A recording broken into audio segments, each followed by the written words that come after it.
You're tuned into RBLR, the home of Tampa Bay's Reveler Sports. 4 seconds left. In front. Happy moment. The Tampa Bay Lightning have won the first Stanley Cup. And the Tampa Bay Lightning have won the Stanley Cup. Lightning strikes twice. The Tampa Bay Lightning win their second straight Stanley Cup.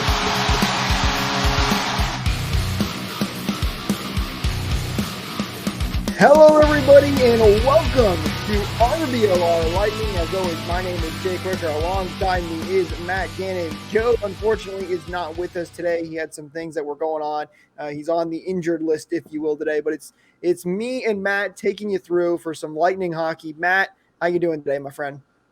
Well, I sound a little under the weather. I feel a little under the weather. I think I've got, hockey withdrawal. We're just in the as far away from hockey as you could get. I'm really starting to feel it. It's taking a toll on me. But this is where we'll get our fix today.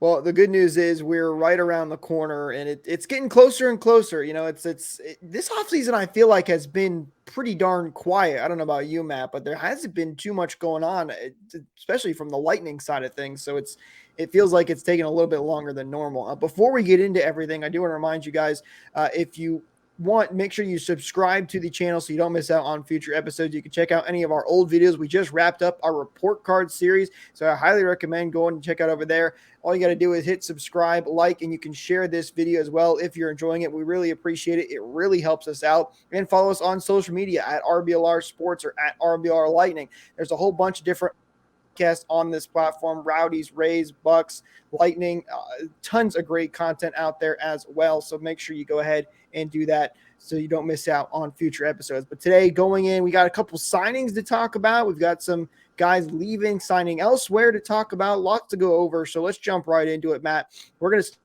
There were two players that have now signed contracts that are going elsewhere, and the first one is PEB, Bellemare, who is signing with the Seattle Kraken, a.k.a. the expansion boy, as I like to call him now, as he's played both with the Vegas Golden Knights and now will be playing with the Seattle Kraken. So, Matt, this is one that we kind of expected we were going to see, but he didn't know where exactly he was going to sign. He goes and signs with Seattle. Good for him. He was a great player for the Lightning, great locker room guy, but unfortunately, I think just the way things worked out with the new guys that they brought in and the cap space and the way, he didn't have the best year last year. I know it wasn't all on him, but it makes sense that the Lightning ended up moving on, but excited to see what he can do in Seattle.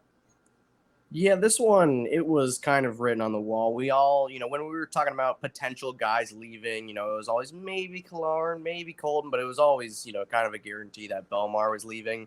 And, he's going to be missed, that's for sure, but he did have a bit of a down year, but I think he was probably Phil. I think Luke Glendening is going to be the successor to his position, and he might, hopefully he'll be able to do it better.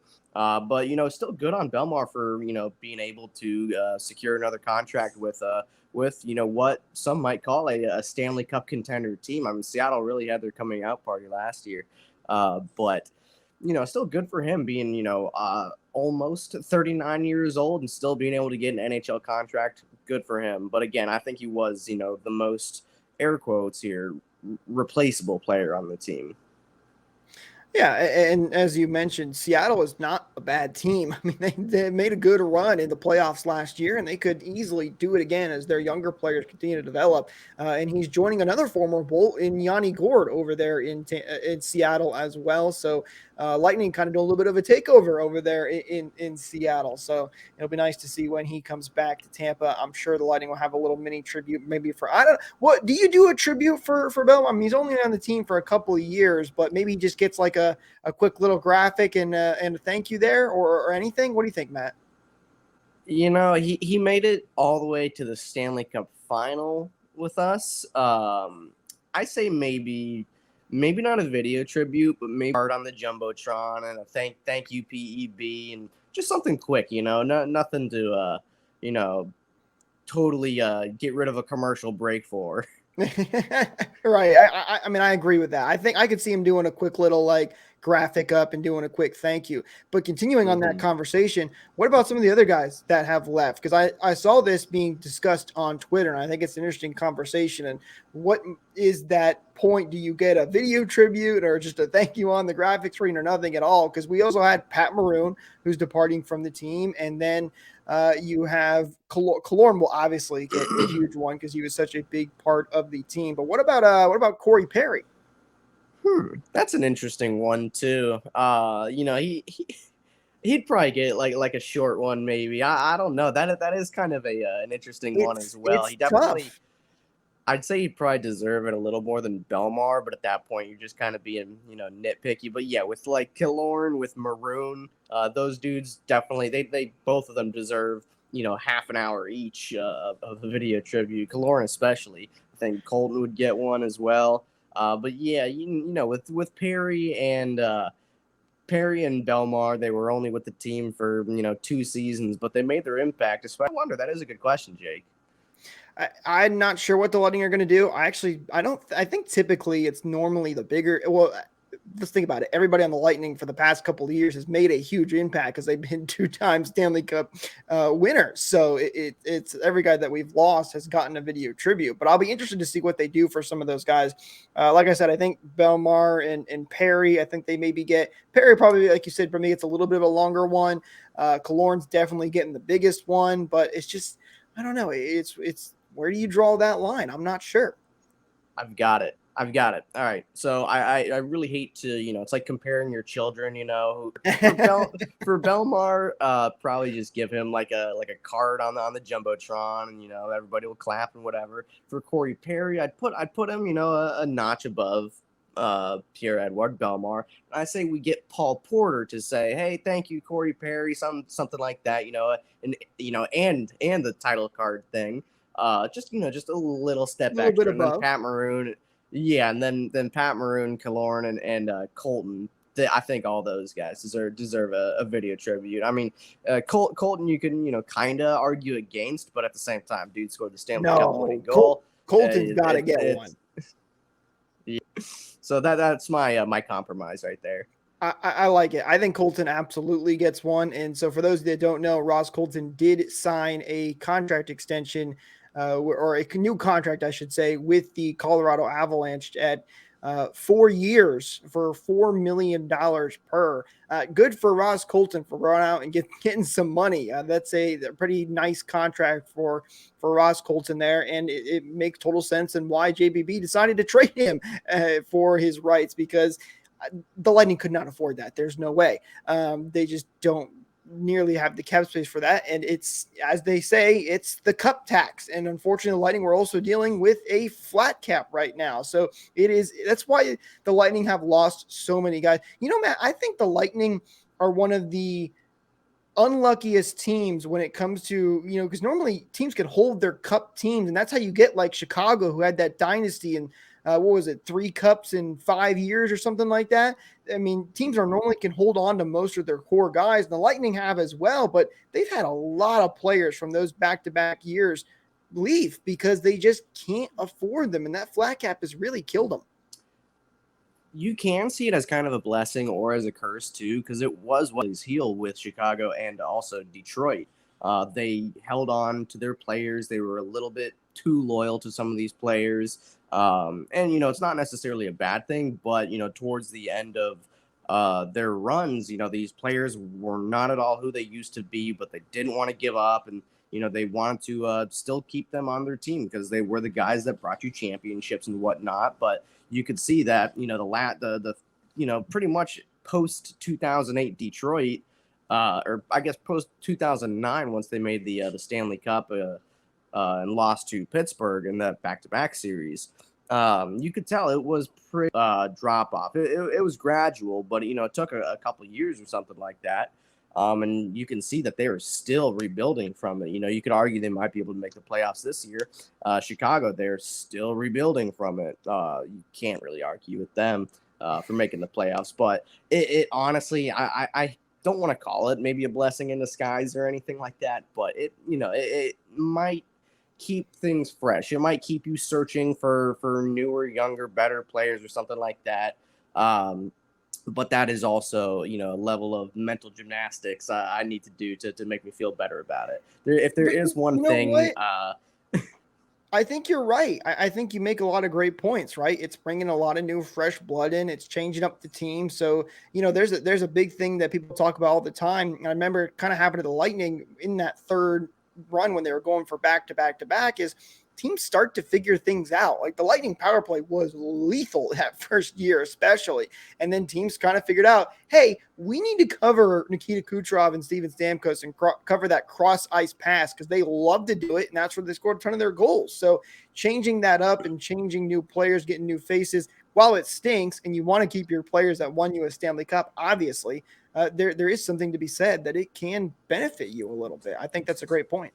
and there is another point that I really don't bring up very often. I hardly ever get the chance to, but the fact that Tampa has pretty much remained not only competitive, but at the top of the league for almost, a decade running now, going through an entire global pandemic and flat caps, not being able to improve your team like every other team in the history of the NHL could, because they're dealing with this flat cap and zero money, going into the league, to still be able to maintain dominance over the league. It might not be total dominance, but to still be considered a danger to win the Stanley Cup for almost an entire decade now is, something to write home about. If they can again maintain that for a decade, that's it's the mark of a truly great team.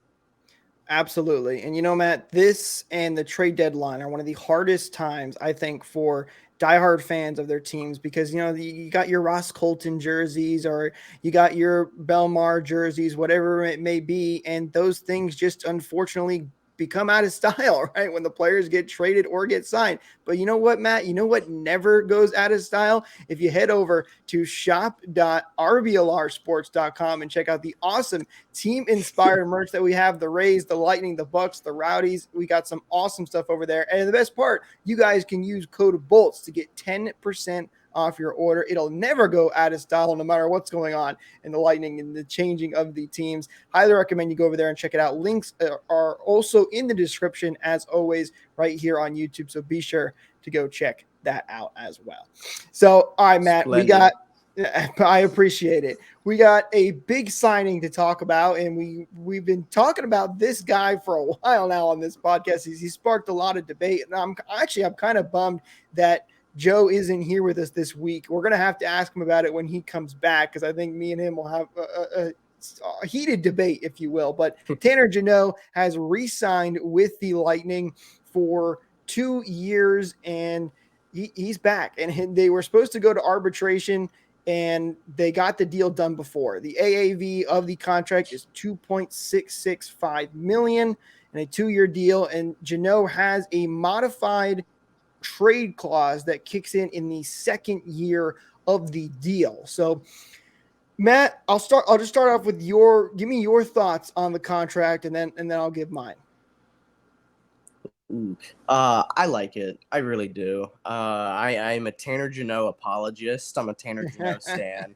I don't mind it. I really don't. I think a couple months ago I said, if he signs for a penny more than $2 million, I'm not gonna like it. But I think it's still, with the projected cap to go up, it's really not that bad of a number for somebody who brings a lot of tenacity. I mean, he's a guy that regularly leads the league in hits and fights. He can score. I think it's a contract that he can grow into. He's a UFA at the end of it, correct? Yes, I believe so. Okay. So that might be one thing I don't like. Maybe we could have bought, one UFA year out of him, maybe given him a 3-year deal. But at the same time, there were people that just didn't want him on the team in general. I am very happy that we were able to sign him after giving up what we traded for him. But I do like this contract. I think it's a stomachable cap hit, and I think he, with a full season, a full training camp with the Lightning, I think he'll be able to flourish. And especially now that there's, an opening in the top 6, he might be able to make a solid, second line winger, playing with possibly. We'll see how the lines shake out, but I think it's not team friendly, not player friendly. It's pretty cut down the middle, in my opinion. If anything, it might be a little more player friendly, but at that point, I'm splitting hairs. So you know this because we talked about it in our chat, but when the signing actually happened. But I'm very torn on this whole thing. Now I said this on Twitter. I said, listen, JBB and the Lightning in general are batting basically close to 1,000, 987, if you want to put an exact number on it. They are really good at signing great deals. I think 98% of their contracts are fantastic and have proven to be great team deals when these players outperform their deal typically, and why they go on to sign these huge contracts in free agency. I'm still just having a hard time being sold on this one with Tanner Jeannot. And I think it starts with what you mentioned, right? The Lightning gave up a ton for Tanner Jeannot, 5 total draft picks plus a prospect that was drafted in the first round. Now, granted, Foote wasn't really performing at the level. I don't know if he'll ever get there at some point, but still, a prospect that was drafted in the first round. So the Lightning gave up a lot for him. Then you get him to a 2-year deal, which is fine. I don't have a problem with that. We were expecting to see a lot of players, get short-term deals for when the cap does jump up. It's supposed to jump up next year, but I think it's a little much. I mean, let's call it 2.7 million for a guy that is still very unproven. I mean, he had a great year with Nashville when he was on the third line. He was playing third line minutes with them, and he had a fantastic year. And then he kind of fell off and then was traded to Tampa. Obviously, he, as you mentioned, this year he's going to have some time in training camp and get acclimated and hopefully not be injured as well. So not everything is his fault, but he had one good year. And that's why I'm a little hesitant with the $2.7 million price tag. I would have liked to see it a little bit lower, maybe closer to the $3 million range. And now, as you mentioned, that's couple $100,000, which may not seem like much, but it also can be. I mean, the Lightning do not have a lot of cap space at all to play with. And even when the cap does jump up, I mean, think about it. It may jump up a couple of million, 4 million, I think is the most consistent one that I've heard. But by the time you go out and re-sign new guys and get it's going to be gone again, and the Lightning will be up against the cap. So I don't know. I'm having a tough time. I hope Jeannot proves me wrong and he comes out there and has another fantastic season like he did with Nashville. But let me ask you this, Matt. What are your expectations for Jeannot now that he signed this contract going into next season? I'm holding him to a high standard this year. That's for sure. I'll get back to your question in just a second, Jake, but I'm not too worried about the cap hit. I mean, it's 2 years. I maybe wanted to see one more year, like I said, but it's the three and a half. I'll start the mark there. The $3.5 million to the $6 million contracts. Those are the ones that bury you. I mean, we all remember Tyler Johnson. He had a $5.5 million contract.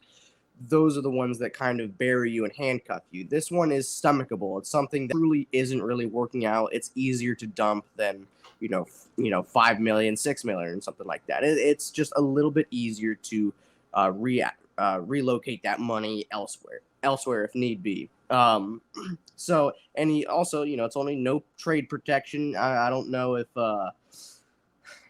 do you know the stipulations on the contract? Is it like a 16 team or something like that? Regardless, let me double check. I've got Cap Friendly pulled up. I know it's a modified no trade clause. I don't know exactly how many teams. I will let you know as soon as I pull it up here. It's a 16 team. We have partial control of that. It's not at all a boat anchor contract of any sort. It might be a little high. It might be a little high for some people, but at least it's something that won't sink the team. It's something that won't keep us from flourishing or anything like that. It's something that you could get rid of, but that is not at all I'm expecting to be an issue whatsoever, because again, like I was saying, I'm holding him to a high standard this year. I think everybody will be, but probably not to a 25 goal standard like he was in Nashville. I'm expecting somebody who can perform Corey Perry's job and Ross Colton's job all in one. I think he has the abilities to do that. He can fight like Pat Maroon. He can agitate you and trash talk you like Corey Perry and Pat Maroon, and he can score like Ross Colton and old Corey Perry. I think I think they got good value here. They got a 2.6 $2.665 million player,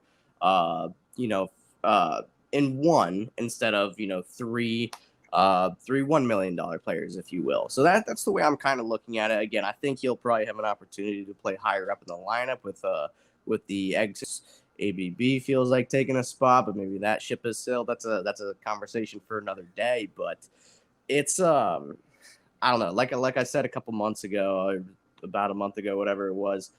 I think it was on the Bolt Report podcast we did, but 20 goals is what I'm expecting for him.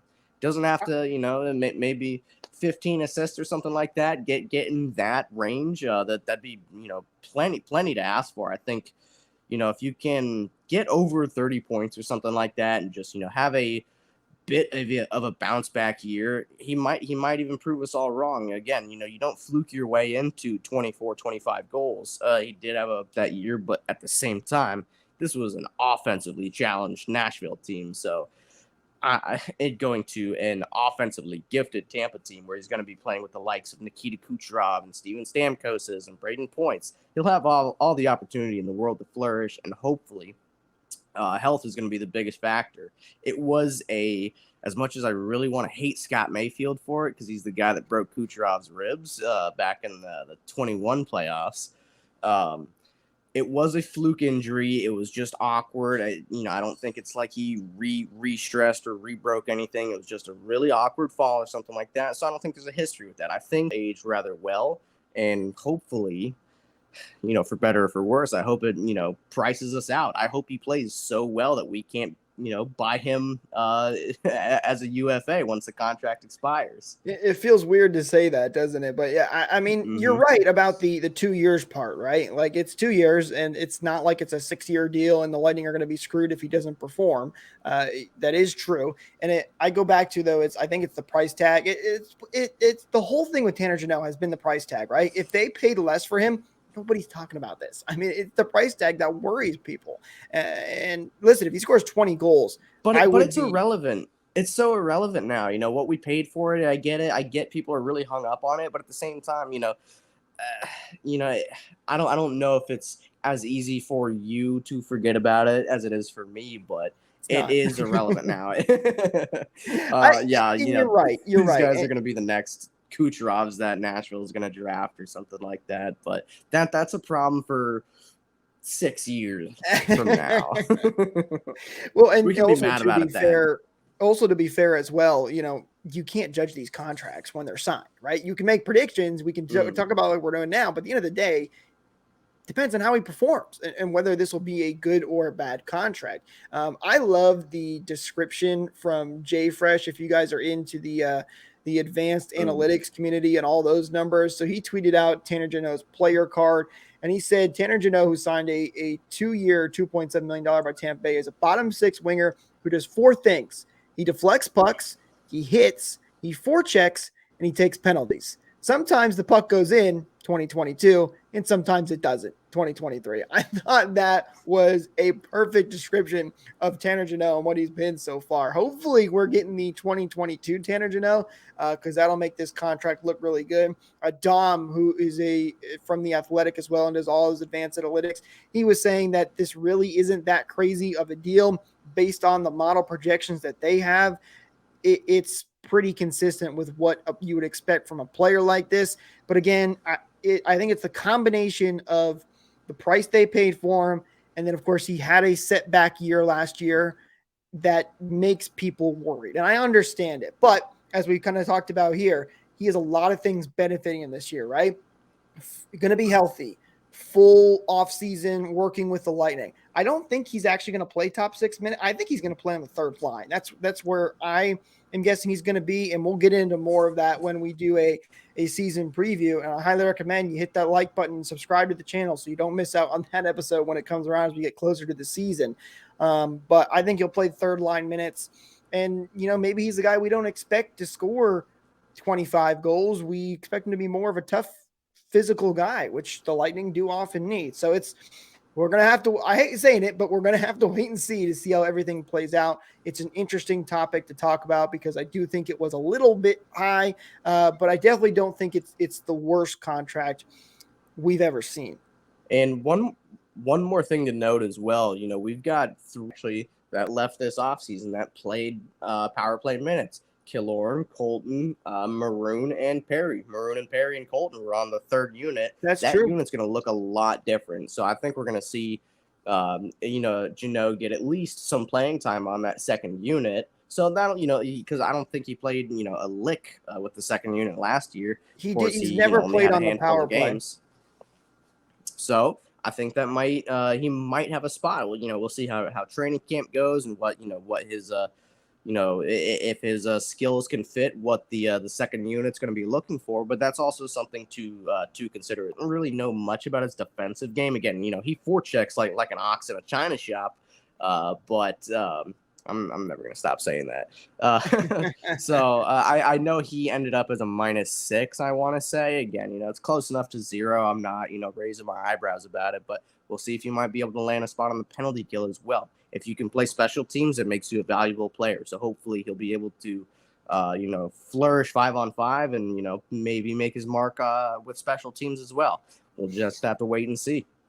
If there's anybody to trust when it comes to contracts, it's JBB. I mean, this guy is signed, Stamkos, Fassi, Point to $9.5 million contracts where they should be making like 12 if he on the open market. So he's had a very good track record when it comes to contracts. Even Sergachev's contract, I know it felt a little high at the time of this. That's another one, like it maybe felt a little high at the time of the signing, kind of like this one, but Sergachev immediately jumped up and had a fantastic year this last season. And hopefully he's going to continue to do that.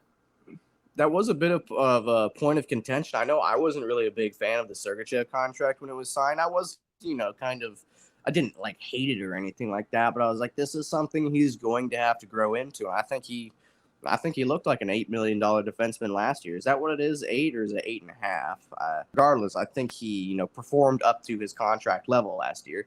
One thing we always have to remind ourselves is this kid is like 24 years old or something like that, maybe 25 now, just barely. 25. Barely 25. Yeah, his birthday was like, a couple days ago. He just recently turned, and it's an $8.5 million deal.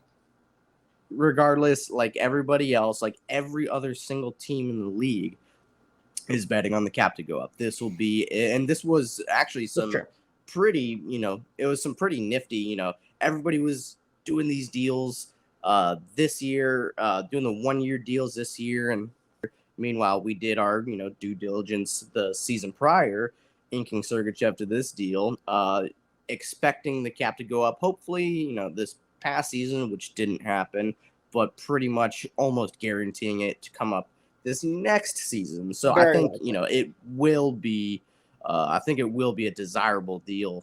At the end of the day, again, Sergachev has done nothing but improve since he's come into the league. It's been a little up and down, but overall, for the most it's been part, improvement with him. So,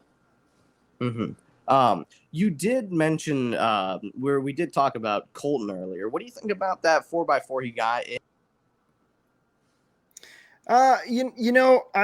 I'm not upset that the Lightning didn't pay him that, because it's a lot. I think Ross Colton's a great player, obviously, and I think he's another one of the perfect examples of Lightning players that are probably going to do a lot more with other teams because they can get better ice time.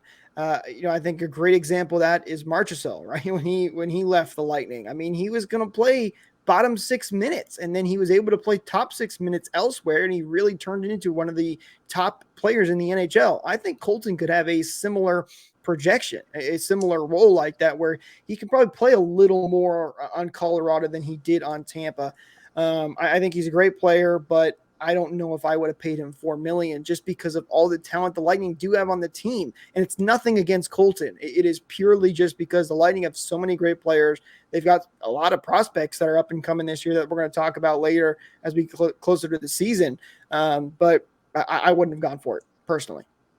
And something else, it kind of did fly under the radar. He's a name that has, been in a point of contention over the last couple of years. But a former Bolt signing with the Colorado Avalanche. He signed with the Avalanche for like $800,000 or something. I want to say it was like a 1 or 2 year deal.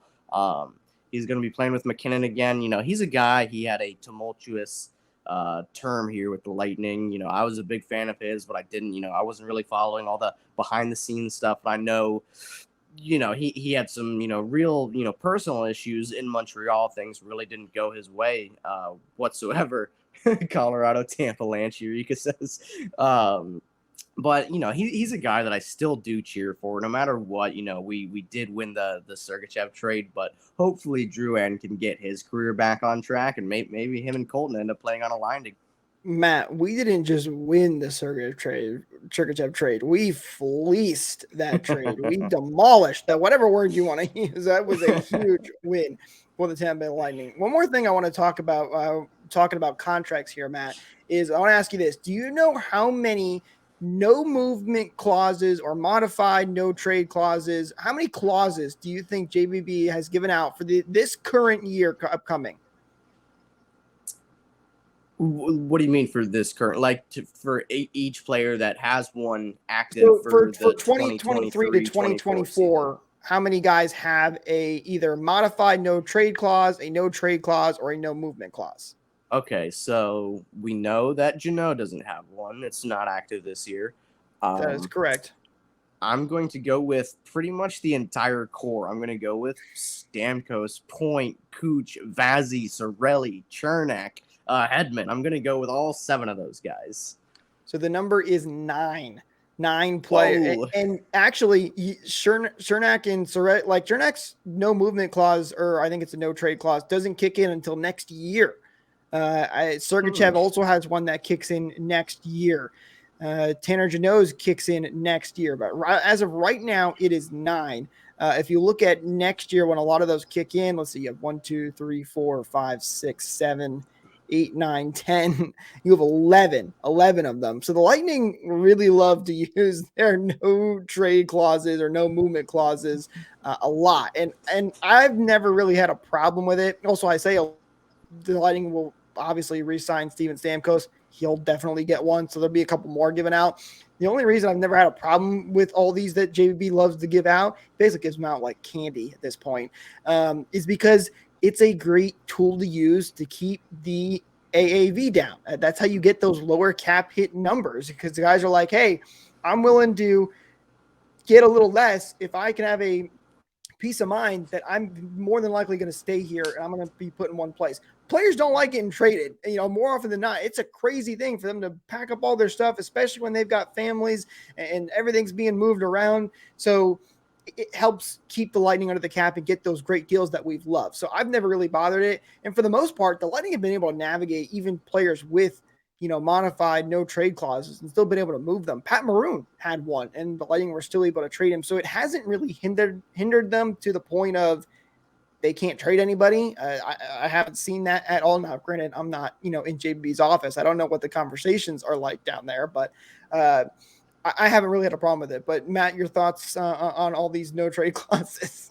No trade, no movement clauses. I mean, no movement clauses is different. I think that means you can't get sent down to the minors or anything. Right. But we'll keep it simple. With a no trade clause, it means nothing. Let's be real. It is a bargaining chip, in favor of the signing team to keep the AAV down, especially if a player really wants to be there. They're not going to want to move. But essentially, it really doesn't mean anything. More often than not, if you want, at least guarantee this or anything, but publicly, if a player is asked to trade waive their no trade clause, typically they will, or they'll modify it, or give you a list of teams or something that they will go to, especially if it's a full no trade clause. It really doesn't mean much, but you very rarely see a player that is super ultra stubborn that won't waive it, like Torrey Krug this year with St. Louis. There was a deal that was this close to from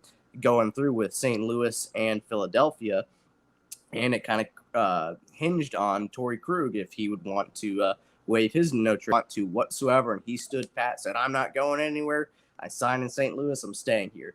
It is kind of rare, but most of the time when you do ask a player to waive their no trade clause, it might sour you a little bit. It might, kind of hurt that relationship with that general manager. So you might be partial to waiving that no trade clause. You might, end up wanting to do so. Man, I'm kind of not wanted here. Maybe I could find they could find me a new home or something like that. It really doesn't mean all that much to me. I think it's a better tool for the team than it is the player. I would tend to agree with you. And listen, the Lightning are a fantastic organization, one of the highly regarded as one of the best organizations around. So most of their players are willing to give up their no trade clauses because they understand that this is a business. I mean, how many times have we heard it from guys like Hedman during his off season, or I forget what the word I'm looking for here is, but they're in their press conferences after the end of the season, talking about that they get it. This is a business. It stinks, but that's the way it works. And most of these guys are usually willing to work with the team. Like you said, it's a very rare instance that happens. And for the most part, it helps us get better deals. So and let's be honest, you're not going to be moving guys like Braden Point, Steven Stamkos, Nikita Kucherov. Like those guys haven't won. You really don't even want to count those. Those are not crazy. And it's usually older guys that have them too, because they want to stay put. Usually the younger guys are the ones that they don't care. They'll go anywhere. I don't know about you, Matt, but I would have a one team modified, no, actually, no, probably not one team. I'd probably like a 3 or 4 team, no modified trade clause. If I was in the league, I bet you can't guess who those teams are. I would bet you Tampa and probably 3 other Western Conference teams you don't have any allegiance against. Well, Tampa, I would absolutely. That's the team I would hopefully sign with. And then I'll tell you who they are. Oh, you're saying rated to. Who I wouldn't go trade. Correct. Oh, okay. I thought you were saying like teams that you would accept a trade to. Okay, so no. I bet I do know it. It'll be Boston, Washington, Toronto, Florida. That ding ding ding. You're exactly the teams that I would never go. That'd be when I went to the negotiation with JBB, I'd be like, listen, I will take a $1 million deal, whatever you need to get done. Just make sure I don't go to these 4 teams. That's where I would be at personally. What about you, Matt? You're going to Arizona, bud. A lot of the they give out 18 no trade clauses. They try to keep it, in quarters or halves. So a lot of the 18 no trade clauses are the 7 Canadian teams and maybe a California team or something like that. A lot of players don't really do it. Players don't really do it for playing conditions. They kind of think about the money. Can you blame them? And obviously the taxes are much, much, much higher in Canada and in California. I don't know if I had to, would not go to, and just for a personal bias, it'd probably be like the Islanders, the Coyotes. Arizona's a good one. They've been probably the Rangers, and I don't know. Edmonton. You wouldn't want to play at Madison Square Garden? I feel like that'd be pretty fun to play for a storied franchise like that. It'd be cool, but man, my Rangers hate is deep. That's the only one in like my 4-team list that it has an actual like personal vendetta against. Like, you know what? No Toronto. Hey, well, you know what? Let's throw it to our listeners as well. Let us know at RBLR Lightning if you're in the negotiations with JBB. Who are your teams that you are requesting in your modified no trade clause? We'd love to hear from you guys. Matt, last thing I want to talk about today. We talked. This was brought up on the Bolt Report at Bolt Report _TB, and I wanted to bring it to RBLR as well. And it was our Mount Rushmore of Lightning players, and I think this is a very difficult conversation because you got some of the old veteran guys that were huge for this and we're going players only, by the way. This is not including GMs or owners or anything, because obviously Esposito would be up there. But this is a player Mount Rushmore. But there's arguments to be had that you could sit here and just take the current players on the roster and put them up on the Mount Rushmore. I mean, we are in that kind of era right now with the Lightning. So, Matt, I'll give you some time to think. I'm going to give you what that was posted on the Bolt Report, and then I'll give you some of the other what the fans were saying. But we went with Steven Stamkos, Marty St. Louis, Victor Hedman, and Andre Vasilevsky. And I will say this: we had a very tough conversation between putting Hedman and Vinny up there. Because we had to leave Vinny off, and it was so tough. It's hard to pick these guys because there's a lot of guys in a couple of years could be on there. But Matt, who's your Mount Rushmore of Lightning players? That was it. That was it in no particular order. Stammer, Vinny, Hetty, Vazzy.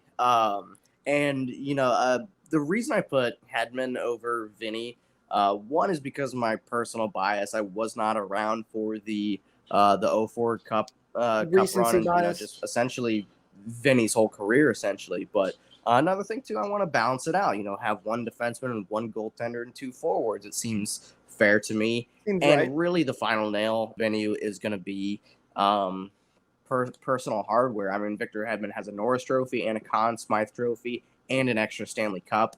I'm gonna have to put him up there, and I think he's more of a Hall of Fame lock than Vinny. Is Vinny a Hall of Famer? I don't think so yet. Currently, I don't know if he makes it. He's kind of on the cusp, but I think Victor Hedman is pretty much a guarantee. So that's the reason I put him up there. He's an interesting one, Vinny, when it comes to the Hall of Fame debate. I mean, he had a great career. He got beat out by a lot of Lightning players when it comes to awards. He did win a Rocket Richard trophy. He also won the Clancy trophy as well. So he's got a couple of a hardware in his books. But you mentioned Hedman had the extra cup. And I agree with you. The defenseman part does kind of make sense. I personally wanted to put Vinny up there because I do remember a lot of his time with and he was the captain for the Lightning. That's another huge factor, as well as one of the longer tenured captains of the Lightning as well. So it's tough though. And let's be honest, in a couple of years, like Nikita Kucherov, we didn't even mention him. He is going to be on the Lightning's Mount Rushmore in a couple of years easily. I will say this: most of the comments and the fans were saying Vinny had to be on there. That was probably the most consistent one. People saying you needed to put Vinny on there. And then you had a couple Cooches, you had a couple take Marty's off because some people are really still not forgiving Marty for what he did when he left the team and wanting to be traded. But I don't know. I think in a couple of years it's going to be Stammer, Cooch, Hedman, Vazzy, maybe even Point, depending on how his career goes. I mean, he's on pace to be on Mount Rushmore. I mean, I know.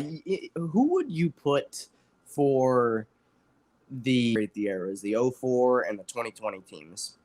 So you're saying just those eras, that 04 era? Yeah, who would you era, put? We should say. Yeah. So if we're taking out guys like Stamkos in the current roster, I would go. So you got Marty and Vinny for sure, and then Dave Andreychuk and Nikolai Khabibulin. Okay, there's my four. I mean, that's it. Who would you put as a defenseman there? Roman Hamrlik? Dan Boyle? I don't feel like there's a lot of big. I don't know. I mean, that's a tough one. That's a good question too. So, and again, I turn this to the fans. Let us know at RBLR Lightning. Who's your Mount Rushmore? Who's your Mount Rushmore for the 2000 era? We could call it. I don't know if there is a defenseman that makes it. You could argue though that Dave Andreychuk, he only spent a couple of seasons with the Lightning, but he was the first really real captain of the Lightning. I say that because everybody else was 1 year captain. He was the first guy to really instill that captaincy feel to the Lightning. And he won the first ever Stanley Cup here in Tampa, obviously, which is huge. And same thing can be said for Khabibulin because he only spent a couple of years here, but it was his prime and he helped. It was a big part of the reason the Lightning were able to win a Stanley Cup in 2004. So it's Vinny and Marty, I think, are the two locks from that era for sure. That's good. So for the 2020 era, or the back-to-back era, if you want, I'll call the 2000s era the black and blue era, and this is the back-to-back era. Would you put Nikita Kucherov next to Steven Stamkos and then next to Victor Hedman and Vazzy? Put Kucherov up there? Yes, absolutely. Okay, that's Stamkos, right. Hedman, Kucherov, Vazzy. Take it. That is for sure who I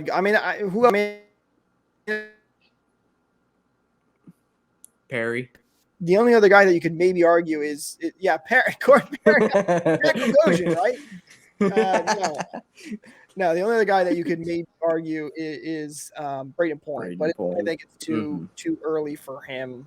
And I mean, it's amazing that it really is amazing that we can sit here and say that 4 of our Mount Rushmore guys are currently playing on the team right now. I mean, the Lightning are truly in the golden era of hockey, if you will. Yeah, absolutely. I mean, again, if we're having, this much trouble, who deserves to be there? There's too many guys to fit in 4 slots.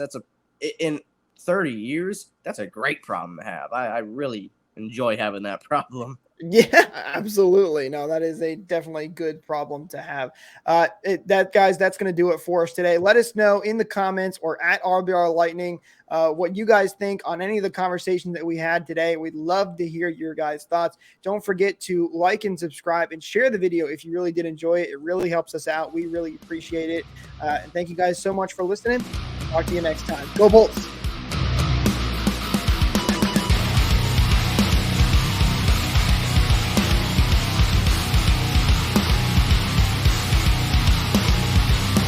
Thank you for tuning into this presentation by RBLR Sports. On your way out of the stadium, please remember to like and subscribe.